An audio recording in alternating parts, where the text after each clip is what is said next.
Gerakan masyarakat yang terjadi sejak tanggal 25 Agustus sejatinya merupakan gerakan moral mendesak DPR untuk membatalkan sederet kebijakan yang dianggap tidak pro rakyat. Namun situasi berubah cepat saat solidaritas pasca tewasnya Afan berubah menjadi sentimen negatif yang menyasar banyak hal. Eskalasi tidak hanya meningkat di lokasi-lokasi yang menjadi tempat aksi unjuk rasa berlangsung, namun hiruk-pikuk juga begitu dirasakan di dunia maya. Beragam pendapat dan argumentasi berseliweran menyikapi situasi yang berkembang di tanah air, termasuk dugaan, ajakan hingga kalimat provokasi begitu mudah ditemukan di media sosial. Tak hanya kaum pekerja, mahasiswa, atau masyarakat umum yang terbawa suasana dan menjadi peserta aksi, namun juga anak-anak di bawah umur yang berstatus pelajar turut dalam aksi berujung kekerasan ini. Selama aksi berlangsung hingga 1 September kemarin, 629 anak diamankan Polda Metro Jaya dan 1.058 anak diamankan Polda Jawa Tengah. 20 anak masih dalam perawatan dan 1 orang pelajar meninggal dunia. Tak dipungkiri, media sosial menjadi fenomena penggerak aksi dan berpotensi munculnya tindak kekerasan. Lalu bagaimana pemerintah mampu mengambil pelajaran berharga di masa yang akan datang terkait penggunaan medsos dalam menyampaikan dan menyebarkan pendapat? Sejauh apa media sosial berperan dalam aksi sejak 25 Agustus hingga hari ini? Bagaimana upaya untuk mencegah anak terlibat dalam aksi unjuk rasa berakhir dengan kekerasan? Ya pemirsa, gerakan masyarakat yang dimulai sejak 25 Agustus sejatinya menjadi gerakan moral mendesak DPR ini untuk membatalkan sejumlah kebijakan yang dinilai tidak pro rakyat. Namun situasi berubah, eskalasi ini terjadi berikut juga dengan banyaknya informasi, argumen, pendapat, hingga ajakan maupun juga provokasi yang beredar di sosial media. Akhirnya tidak hanya pekerja, mahasiswa, masyarakat, tapi juga anak-anak di bawah umur yang berstatus pelajar ini ikut dalam aksi demonstrasi yang sayangnya berakhir pada kerusuhan. Lalu sejauh apa kemudian peran dari sosial media dalam aksi demonstrasi, pemirsa? Malam hari ini kita akan membahasnya bersama dengan sejumlah narasumber yang sudah bergabung di Apa Kabar Indonesia Malam. Ada Irjen Pol Purnawirawan, Pak Arianto Sutadi, Penasihat Ahli Kapolri. Selamat malam Pak Arianto, sehat ya Pak? Alhamdulillah, terima kasih malam hari ini sudah hadir. Dan juga bergabung bersama kita Wakil Ketua KPAI ada Mas Jesra Putra. Selamat malam Mas Jesra. Malam, sehat ya Mas? Alhamdulillah sehat. Terima kasih sudah hadir juga malam hari ini. Dan tentunya dari Dorot Emprit ada Mas Nova Mujahid. Selamat malam Mas Nova. Malam Ken. Sehat ya Mas? Sehat alhamdulillah. Oke, langsung kita ingin tahu bagaimana sih Mas trafiknya, arus lalu lintas di sosial media sejak 25 Agustus sampai mungkin hari ini yang berkaitan tentunya dengan aksi demonstrasi yang terjadi. Ya, kalau kita lihat percakapan tentang demonstrasi sampai saat ini masih ramai ya, masih tinggi terus tuh tiap hari. Setidaknya lebih dari 3.000-an tiap per hari itu ada percakapan tentang demonstrasi. Dan kalau kita buka data percakapan, mungkin ada beberapa event demonstrasi yang cukup penting. Di tanggal 25 salah satu yang sangat penting, 25, 28, lalu setelah itu tanggal 29 dan seterusnya. Kalau kita lihat paling tinggi percakapan itu memang terkait dengan insiden tertabraknya ojol. Oke, nah Mas ini kita juga punya data, mungkin bisa sambil dijelaskan Mas Nova mengenai grafik yang kita coba tampilkan untuk Anda pemirsa. Silakan Mas Nova. Paling tinggi percakapan itu memang masih tentang insiden tertabraknya ojol. Ada 153.000 lebih percakapan. Lalu yang kedua yang paling tinggi adalah tentang demo tanggal 25 Agustus. Itu ada lebih dari 97.000 percakapan. Nah, kalau terkait dengan kita bicara dengan anak-anak gitu ya. Lalu kalau ada datanya tanggal 28 itu hanya 30.000, lalu tentang tuntutan demonstran itu ada sekitar 45 ribuan. Kalau kita bicara tentang konteks anak-anak tadi, percakapan yang paling tinggi yang melibatkan atau mencoba melibatkan anak-anak dalam demonstrasi itu justru terjadi untuk aksi tanggal 25. Dan kita bisa melihat datanya sudah dilakukan setidaknya dari tanggal 20. Ada ajakan untuk datang ke DPR sejak tanggal 20 sejak ya, tanggal Mas? 20. Memang mencapai momentum kenaikannya cukup signifikan itu baru pada tanggal 22, 23, sekitar 2 atau 3 hari sebelum demonstrasi. Nah, kalau dari data ini, Mas Nova, apa yang bisa kita baca dari ini? Kalau dari sini ini tentang tuntutan apa saja sih yang disampaikan oleh demonstran. Kita lihat memang tuntutannya kelihatan ada beberapa kelompok yang menyampaikan tuntutan. Ada tuntutan 17+8 ini disampaikan oleh kelompok tertentu. Ada tuntutan tentang buruh, ada tuntutan tentang Afan dan sebagainya dan sebagainya. Nah, kalau kita kontekstualisasikan lagi dengan apa yang di mana sih peran anak-anak dalam tuntutan-tuntutan ini? Itu akan kelihatan kalau banyak sekali perbincangan tentang yang dilakukan mendorong anak-anak berbicara, datang dan menyampaikan tuntutan itu terkait dengan bubarkan DPR. Itu yang pertama, di situ yang paling banyak. Karena ini terkait dengan aksi dan tuntutan pada tanggal 25. Dan 25 itu kan baru bubarkan DPR ya. Lalu yang kedua yang paling banyak juga adalah yang membicarakan tentang keadilan kepada Afan. Kalau di sini bukan ajakan untuk hadir, tetapi pelajar, mahasiswa ya pelajar katakanlah kayak gitu kebanyakan menyampaikan pikirannya kepada kesedihannya ya, kesedihan juga sebagian frustasi gitu atas insiden tertabraknya Afan itu. Jadi pada dua tuntutan inilah yang kami lihat pelajar cukup banyak bersuara, cukup vokal di dua tuntutan. Oke, baik. Sampai di situ dulu data yang coba dihadirkan oleh Mas Nova lewat drone emprit. Nah, Pak Arianto, ini kalau kita lihat dari laporan yang disampaikan Mas Nova tadi ini bahkan sejak tanggal 20 tadi ya Mas ya, ajakan itu sudah mulai ramai Pak Arianto. Nah, bukankah seharusnya polisi juga bisa mendeteksi mengenai hal ini ya Pak Arianto untuk bisa memitigasi? Polisi itu di mana-mana pasti selalu disalahkan ya. Karena apa? Karena polisi itu tugasnya terlalu kompleks. Nah, untuk ini sekarang ini untuk demo yang gede-gede itu jangan berakhir dengan banyak kejadian anarkis itu ya. Kita mestinya membedakan. Ini era untuk penyampaian pendapat ya dengan bebas. Untuk menangani itu polisi di doktrinnya itu dari sejak tahun 98 sudah dirubah.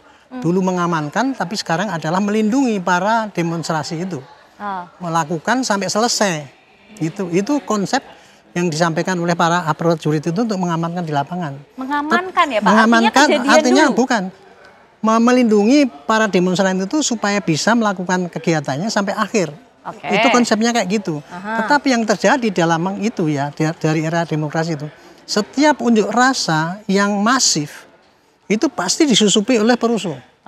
Makanya kita selama ini tidak pernah menduga mahasiswa saya nggak pernah begitu. Enggak, kita tidak sasarannya tapi sasarannya pada yang berbuat anarkis itu. Makanya kemarin Pak Prabowo kan perintahnya kan jelas. Betul.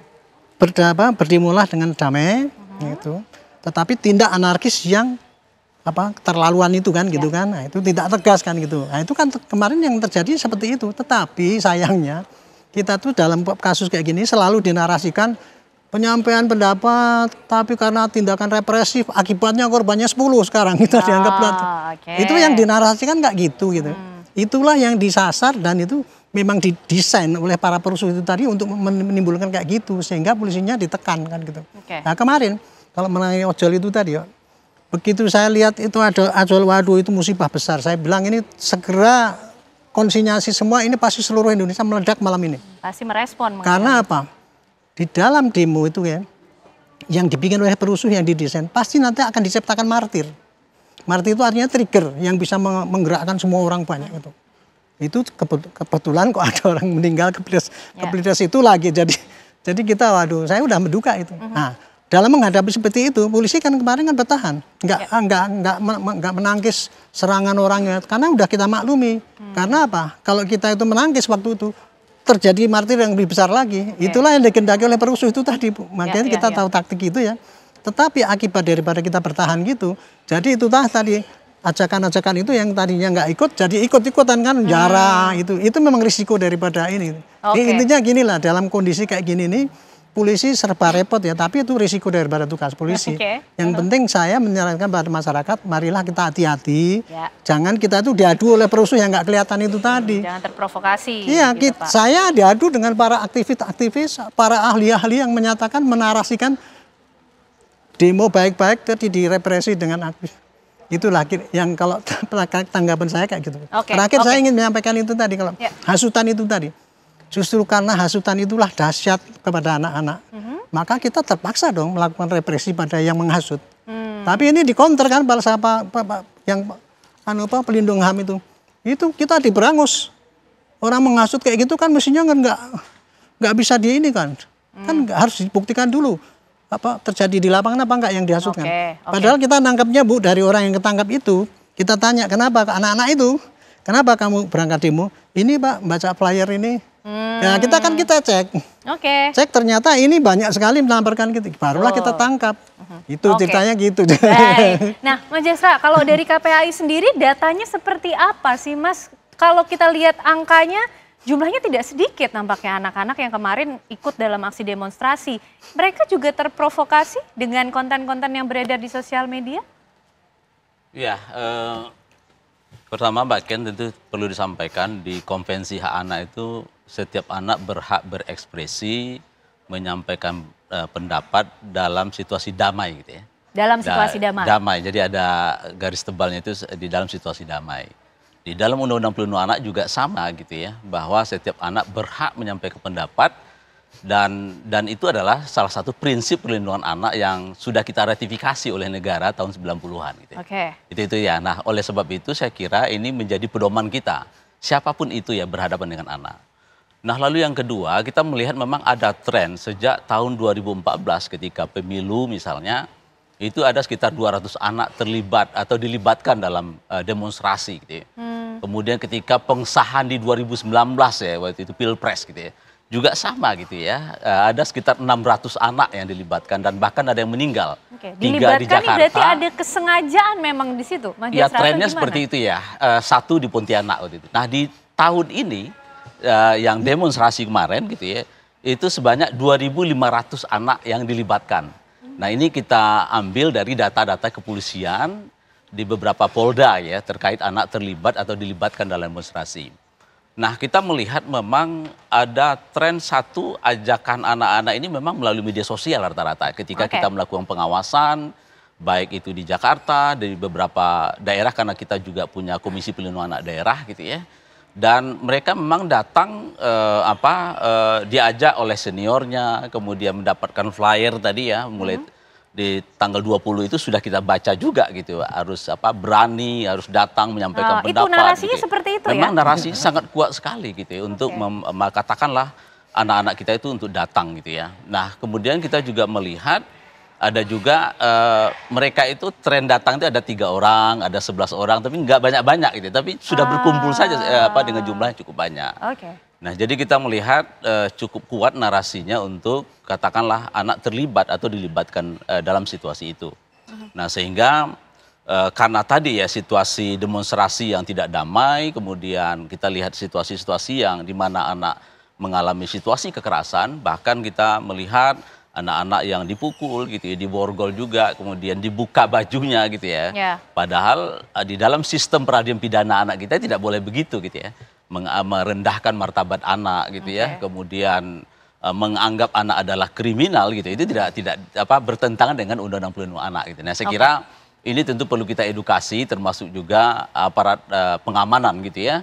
Bahwa menghadapi anak-anak ya tidak sama dengan menghadapi orang-orang dewasa. Gitu.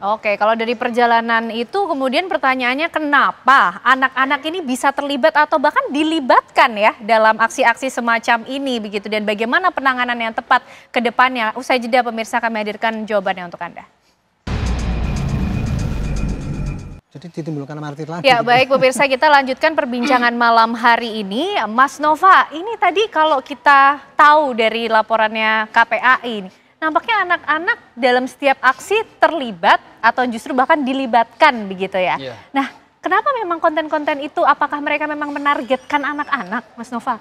Saya tidak tahu apakah mereka menargetkan anak-anak, tetapi yang saya tahu konten-kontennya dan narasi-narasi yang dibangun itu memang membangun kebanggaan. Coba kalau kita lihat ketika anak-anak datang, ketika anak STM datang, itu pasti akan disambut dengan kalau dilihat videonya di TikTok, di Instagram gitu, anak-anak STM datang itu mereka seolah-olah dipersepsikan sebagai hero yang ada di depan melindungi kakak-kakaknya kayak gitu, lalu mereka berhadapan langsung dengan polisi. Nah, konten-konten seperti ini ya yang memancing emosi anak-anak untuk datang gitu berpartisipasi dalam demonstrasi itu yang justru banyak sekali yang kuat saya lihat di media sosial konten seperti itu. Oke.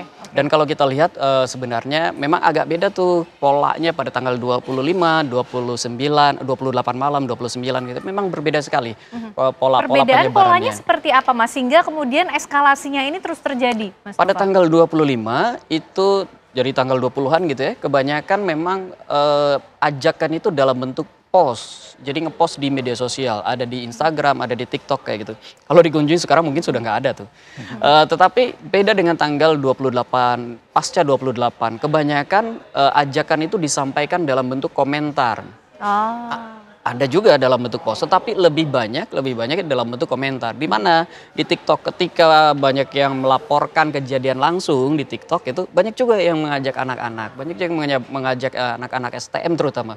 Ketika banyak ada post-post di Instagram, terutama yang anak-anak yang heroik gitu, itu komentarnya langsung ke anak-anak dan itu semakin menambah pride tersendiri gitu ya untuk kita lihat di media sosialnya. Yang tidak kita bisa lihat adalah sebesar apa konten ini menyebar dari grup WA ke grup WA antara pelajar. Itu yang tidak bisa kita lihat. Oh oke, baik. Nah Pak Arianto tadi bicara soal apa yang disampaikan oleh KPAI Mas Jasra. Ini penting untuk digarisbawahi soal perlindungan anak dalam situasi-situasi semacam ini. Sedangkan Pak Arianto kalau kita lihat di lapangan kemarin pihak kepolisian melakukan tindakan-tindakan represif. Masih ada lagi yang kelihatan itu kan. Betul. Bagaimana Kenapa? Pak Arianto? Itu masalahnya begini, anak itu paling bagus untuk menimbulkan martir. Makanya itulah yang dihasut sekarang ini anak ke depan sebagai tameng itu tadi. Dan kemudian begitu anak-anak itu berada di depan, maka aparat terpaksa harus dihadapkan pada itu. Itulah yang diciptakan sehingga selalu ada kejadian di lapangan itu sering terrekod bahwa itu bagaimana tindakan polisi langsung berbenturan dengan anak-anak itu paling manjur sekali untuk menimbulkan degradasi mengenai sikap image kepada aparat. Tadi saya menerima dari Pak KPI tadi, kira-kira gimana menghadapi itu? Kita sudah merubah itu, Bu. Kalau menurut hemat saya, kenapa kita itu paling sering terpancing melakukan tindakan HAM ya? Kalau selama ini karena polisi tidak dilengkapi dengan alat yang standar HAM selama ini. Seperti apa itu Pak Arianto? Alat standar HAM itu adalah contoh alat pelumpuh, penangkap, senjata kejut gitu ya. Belum ada itu ya Pak? Belum ada. Kita belum pakai itu sampai sekarang. Saya udah ngusulkan 5 tahun yang lalu tapi belum juga ada itu. Coba ya seandainya polisi itu dikasih alat kejut atau apa penjerat yang gitu. Untuk nangkap satu orang kan tidak harus ngebukin 5 orang itu kan jadi. Nah, mudah-mudahan ini dengan pengalaman kayak gini ini nanti kita di samping kelengkapan alat yang memenuhi standar HAM ya. Senjata juga yang memenuhi standar HAM. Yang standar HAM itu adalah senjata yang pelumpuh definisinya, bukan senjata pembunuh. Senjata api itu otomatis pasti akan membunuh. Gitu kan? Nah, makanya kemarin sudah kita rancang mudah-mudahan peluru yang di lapangan itu sepertiga diganti peluru karet. Sehingga kalau terjadi tindakan-tindakan peringatan itu hanya peluru karet yang hanya melukai ringan tetapi tidak sampai mematikan. Karena pengalaman kita itu sekarang kalau masih senjata tajam walaupun pakai tembak sini itu tetap aja membunuh orang itu. Gitu. Di samping itu juga SOP kita mengenai protap ya, karena protap itu dibikin tahun berapa tuh yang tidak sesuai dengan perkembangan zaman ya, kita nanti protap akan kita lebih tekankan kepada risiko apabila tindakan begini ini risikonya apa. Sehingga anggota di lapangan tidak pukul rata bahwa standarnya kalau didesak maka dikirim brimob gitu. Kira-kira akan diperbaiki. Pak Arianto ini kan tadi usulannya bahkan sudah dari 5 tahun yang lalu. Aksinya pun tidak hanya terjadi sejak 25 Agustus sebetulnya Pak. Ada beberapa aksi sebelumnya yang terjadi begitu. Tapi kemudian kenapa ya prosedur-prosedur ini masih terus dilakukan? Kedepannya harus seperti apa Pak? Evaluasi itu betul-betul dilakukan di kepolisian tidak sih Pak Arianto? Kita kemarin rapat dan mendatangkan para pakar-pakar yang penasihat ahli baru itu ya. Mereka diminta saran-sarannya. Tapi intinya gini lah, mudah-mudahan ini kejadian yang dahsyat ini menjadi pelajaran bagi para pimpinan ya. Bukan hanya pimpinan Polri aja kalau pengadaan barang itu. Termasuk DPR juga mengizinkan apa enggak kan itu kan. Itu jadi karena yang namanya pengajuan anggaran polisi itu sejak saya dulu pangkat letnan itu. anggaran untuk otopsi aja itu sampai saya pangkat jenderal nggak ada itu Pak. Otopsi, kalau orang meninggal kan pasti diotopsi. Setiap satu otopsi itu berapa biayanya? Sampai waktu saya brigjen waktu itu tidak ada anggaran untuk otopsi itu. Hanya anggaran penyidikan itu kasus berat 50 juta, kasus sedang 25 juta, kasus ringan. Itu jadi ini intinya gitu. Kalau kita itu kalau untuk penanganan aksi di jalannya ya Pak Arianto, kita juga ingin tahu bagaimana kemudian evaluasi dilakukan atau patroli siber tadi untuk memitigasi ajakan, provokasi yang menyasar anak-anak. Ini satu lagi, saya agak keluhan saya ya. Sementara kita tuh mitigasi pada ajakan-ajakan itu tadi, kita dikonter dengan para aktivis yang memperjuangkan kebebasan berpendapat. Kita diberangus, ini seperti kita nangkap yang kemarin pengajak itu kan. Kita kan mulai daripada yang diajak, ngaku bahwa diajak karena ini, kita tangkap. Masih ditanyakan, mana buktinya? Kan itu nggak boleh kalau belum ada terjadi di lapangan. Itulah, tapi saya menilai itu bukan mereka itu benci dengan kita.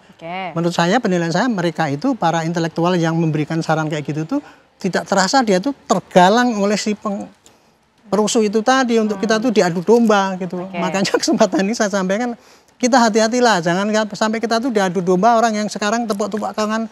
Itu untuk masyarakat kita. ya Pak ya? Ya untuk para intelektual juga. Intelektual juga, Para ahli pidana mengatakan katanya, harus buktikan dulu. Ini nggak ada bukti langsung ditangkap. Kok gitu? Itu saya anggap sebagai yang tidak menyadari bahwa kayak gitu tuh didesain oleh perusahaan yang di belakang ingin mengadu domba kita itu. Tapi catatan untuk internal kepolisian sendiri mengenai patroli siber ini harus ditingkatkan seperti apa lagi Pak? Patroli siber itu sudah meningkat di beberapa lipat. Tetapi kemampuan siber polisi kan nggak seberapa Bu, dibandingkan dengan dahsyatnya ini. Kemampuan siber polisi kan nggak bisa sedahsyat, secepat daripada berita-berita yang menebar gitu kan. Yang paling bagus itu kalau ada berita gini bisa men-take down atau apa istilahnya kan gitu kan. Kan polisi nggak punya kemampuan untuk itu. Nggak ada hak untuk itu, nggak ada kewenangan untuk itu Bu. Karena dihambat itu tadi, polisi nggak boleh menghambat penyampaian pendapat. Larinya ke situ. Jadi ada ranah-ranah yang tidak bisa disentuh oleh di pihak satu sisi polisian. ini undang-undang mesti ditinjau kembali kayak gitu loh. Ini akibatnya kalau kita tuh terlalu dikekang, kita nggak boleh menahan orang-orang ini, dianggap kita tuh memberangus kemerdekaan, tapi risikonya kayak gitu. Gitu. Baik Pak Arianto, terima kasih untuk waktunya malam hari ini. Sayang sekali harus berpindah ke agenda lain, tapi terima kasih atas pandangannya. Tapi kita masih akan melanjutkan juga perbincangan bersama dengan Mas Jasra dan juga Mas Nova. Usai jeda pemirsa, kami kembali untuk Anda. Ya pemirsa, kita lanjutkan pembahasan mengenai seruan aksi yang kemudian ramai dilakukan, sifatnya provokasi di media sosial. Mas Jasra, ini kalau dari KPAI pasti juga punya data, angkanya kan tidak sedikit ya anak-anak yang kemudian terlibat atau dilibatkan. Ada yang ditahan juga, kemudian mungkin ada yang dirawat. Sejauh ini penanganannya seperti apa? Dan mungkin termasuk bisa dijelaskan pola-pola yang disampaikan ke anak-anak atau pelajar ini gimana sih sebetulnya Mas? Ya, jadi sejak tanggal 25 kita sebetulnya sebelumnya sudah melakukan pengawasan ya, terutama di patroli cyber juga kita lakukan dengan kemampuan terbatas tentunya. KPAI melakukan juga ya? Kita juga melakukan itu dan termasuk juga aduan soal flyer tadi ya, ajakan ayo berkumpul, kemudian kamu harus berani gitu ya, kita akan berkumpul di jam, dan bahkan saya juga cek gitu ya, karena di 2019 juga terjadi menggerakkan K-popper juga gitu ya. Jadi flyer itu masuk ke K-popper ini gitu ya. Saya juga cek ada anak teman ya yang juga bergabung di situ, apakah ada nggak masuk ajakan itu. Katanya ada, narasi itu juga ada gitu ya. Jadi memang pola-pola ini sama dengan 2019 sebetulnya. Nah kemudian memang rata-rata anak-anak ini hari ini kan dipulangkan ya, karena ya pendekatan anak tentu berbeda dengan pendekatan orang dewasa. Ada mungkin sekitar 1 atau 2 anak yang masih ditahan gitu ya. Kita juga melakukan pengawasan, tetap memakai sistem peradilan pidana anak gitu ya. Karena kalau kita lihat sebabnya itu kenapa anak melakukan itu kan harus dilihat lebih utuh gitu ya. Kenapa dia melakukan tindak pidana, kenapa dia datang dan seterusnya. Walaupun pada prinsipnya kekerasan itu tidak boleh dibenarkan gitu, termasuk juga anak gitu ya. Maka ketika anak melakukan kekerasan, maka sistem peradilan pidana anak itu harus diterapkan gitu ya, dan hak-hak anak harus dihadirkan gitu ya. Misalnya tidak boleh merendahkan martabat anak, kemudian penahanan tidak boleh 1 kali 24 jam gitu ya. Kalau memang unsur-unsur pidananya tidak ditemukan, maka dia harus dikembalikan gitu. Itu cukup kuat desakan kita kemarin beberapa daerah agar ini diselesaikan secara cepat gitu ya. Nah, kemudian juga kita melihat seperti apa pola-pola yang dibangun gitu ya. Ya, rata-rata memang melalui media sosial. Gitu. Maka kemarin ketika tanggal 29 kita melakukan rapat koordinasi dengan Kementerian dan Lembaga dan Pemda agar dilakukan upaya-upaya mitigasi, yaitu terutama bagaimana misalnya pembelajaran jarak jauh gitu ya, PJJ. Terutama daerah-daerah yang terdampak di demonstrasi. Nah, kemudian yang kedua, dengan PJJ ini setidaknya ada kontrol yang berlapis terutama dari orang tua. Karena rata-rata ketika anak berada di kantor polisi diamankan oleh kepolisian, orang tua nggak tahu gitu ya. Dia menangis dan seterusnya gitu ya. Nah, saya kira ini memang situasi-situasi di media sosial kita yang kita berharap ya situasi-situasi berulang ini harus dilakukan upaya pencegahan gitu. Sehingga tidak berulang lagi. Negara kan tidak boleh kalah ya. Dia harus memitigasi apalagi anak gitu ya. Karena anak ini tadi ya sangat mudah dipengaruhi. Kemudian apalagi ujaran-ujaran kebencian itu ya dia tidak memikir panjang-panjang. Pokoknya datang saja dulu gitu ya. Walaupun niatnya sebetulnya untuk viral gitu ya. Karena ada juga anak-anak kita dengan hadir di demo, kemudian foto-foto, konten gitu ya. Dia nggak tahu berisiko dengan dirinya. Nah, karena ketika kerusuhan dia pada akhirnya mengikuti alur itu. Gitu. Baik. Nah, Mas Nova menarik nih ketika kita coba membaca bagaimana perilaku netizen atau para pengguna media sosial ini, Mas, apa bahasanya? Algoritma kah? Kemudian bagaimana traffic atau jam-jam seperti apa yang kemudian biasa dimanfaatkan untuk mengajak, memprovokasi para pelajar sehingga mereka bergerak begitu. Bagaimana juga kekuatan repost dan retweet di sosial media itu, Mas Nova? Kalau kita lihat yang datang di media sosial, yang datang ke lapangan, anak-anak dan kemudian diamplifikasi di media sosial, biasanya itu anak-anak STM terutama, datangnya kan sore setelah mereka selesai sekolah tuh. Jadi ketika teman-teman kakak-kakak mahasiswanya sudah mulai ada pendekatan yang represif dari aparat, kemudian biasanya teman-teman atau anak-anak STM ini akan datang pada sore hari gitu, biasanya itu setelah sekitar jam 4, jam 5 mereka datang gitu kan. Jadi gelombangnya nggak putus tuh ya Mas ya? Tuh, jadi ketika mereka mundur, anak-anak inilah yang masuk kayak gitu. Nah, kalau dilihat kapan sih ajakannya di media sosial, biasanya itu dilakukan pada hari itu. Dilakukan ketika teman-teman yang melakukan demonstrasi ngepost di media sosial. Ini yang kami lakukan kan mereka biasanya ngepost itu kan lucu-lucu ya. Dan dijawab juga dengan lucu-lucu. Tapi kadang-kadang ada yang menjawab postingan-postingan itu dengan narasi yang agak provokatif. Misalnya gini, kadang-kadang kelihatan tuh segitu aja deh kekuatanmu gitu. Lalu menampilkan gambar aparat gitu, pakai baju seragam, kadang-kadang ada yang pakai tameng juga. Lalu cuma segitu aja deh segi kekuatanmu kayak gitu. Atau cuma segitu aja deh nggak ada yang lain lagi kayak gitu. Ajakan-ajakan provokatif kita nggak tahu itu disampaikan oleh siapa, tapi kita tahu gambarnya seolah-olah menuju menantang gitu. Pada yang biasa ada di depan. Nah, anak STM ini kan datang kalau udah kayak gitu. Jadi provokasi ini kita nggak tahu nih apa benar provokasi ini dilakukan oleh anggota polisi atau semata diambil posan anggota polisi lalu dikasih narasi lainnya kayak gitu. Kita nggak tahu tuh. Tapi itu dijawab oleh pelajar kayak gitu. Dan biasanya ketika pelajar melakukan demonstrasi, betul sekali sangat sedikit data kita menunjukkan pelajar datang ketika demonstrasi baik-baik saja. Biasanya memang selalu mendekati chaos atau ketika chaos. Biasanya seperti itu. Dan ketika pelajar terlibat dalam kekerasan itu, biasanya kan ada konflik dengan konflik dengan aparat. Kadang-kadang mereka juga mendapatkan bahasanya bisa dikatakan barang jarahan lah gitu, Mbak. Repost terhadap retweet, repost ya, dan komentar ketika ada pelajar yang membawa tameng, itu besar sekali. Iya, itu besar sekali. Membawa tameng punya PHH itu besar. Repost ketika pelajar bisa membawa helm punya polisi, itu besar. Jadi itu juga dianggap sebagai salah satu mungkin kenaikan derajat di para pelajar ketika mereka berhasil membawa validasinya dapat nih. Validasinya dapat di situ. Oke, baik. Nah, Mas Jasra, dengan data-data pola-pola yang tadi coba dibaca yang disampaikan oleh Mas Nova, tadi juga disampaikan PJJ sebagai salah satu upaya begitu ya. Nah, ini apa yang kemudian bisa dilakukan oleh orang tua, keluarga di lingkungan paling dekat dengan anak-anak atau pelajar tersebut, dan bagaimana juga ke depan KPAI mendorong pengawasan di dunia media sosial? Ya, jadi salah satu prinsip pelindungan anak itu kan membangun partisipasi anak. Gitu ya. Nah, partisipasi itu sebetulnya ruang dialog ya. Dan itu harus dibuka ruang dialog ini dengan situasi informasi yang sangat luar biasa. Karena anak-anak remaja kita itu kan sudah mulai mengkritik, sudah mulai ingin tahu gitu ya. Nah, ruang dialog ini sebetulnya bisa dibangun di tingkat keluarga. Ya, sambil makan, diskusi apa sih yang terjadi dengan DPR, apa yang terjadi dengan negara ini. Enggak apa-apa, dibangun saja. Dan begitu juga di pembelajaran di sekolah. Mata pelajaran tertentu, enggak apa-apa kita bangun diskusi. Justru jangan dibendung begitu ya? Sehingga anak ini tidak ke jalanan gitu ya. Dia ada ruang dialog, ada RT RW, dan kita sudah memiliki forum anak gitu ya. Sampai ke desa dan lurah. Nah, ini juga digerakkan gitu ya. Sehingga anak-anak ini berpartisipasi dengan ruang yang aman, ruang yang nyaman, jauh dari kekerasan.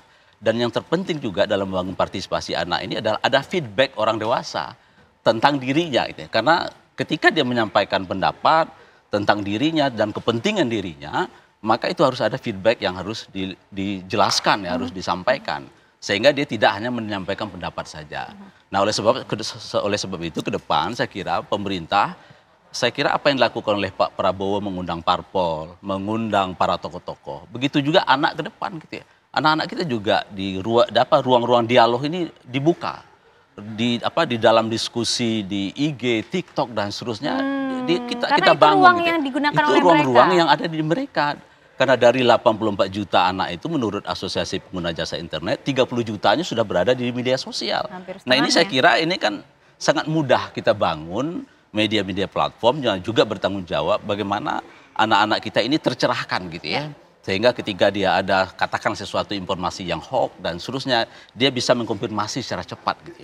Nah, dan ini ke depan yang harus kita dorong dan KPAI tentu harus memastikan itu. Karena sejatinya anak-anak ini yang justru menjadi harapan bangsa ke depan dan harus dijaga. Terima kasih, kita harapkan aksinya sudah selesai, berlangsung kondusif atau secara damai penyampaian aspirasinya. Terima kasih Mas Jasra, terima kasih Mas Nova atas data-datanya juga. Dan usai jeda pemirsa, kami masih akan menghadirkan sejumlah informasi lain dan pembahasan menarik tentunya untuk Anda bersama dengan Vena Kintan.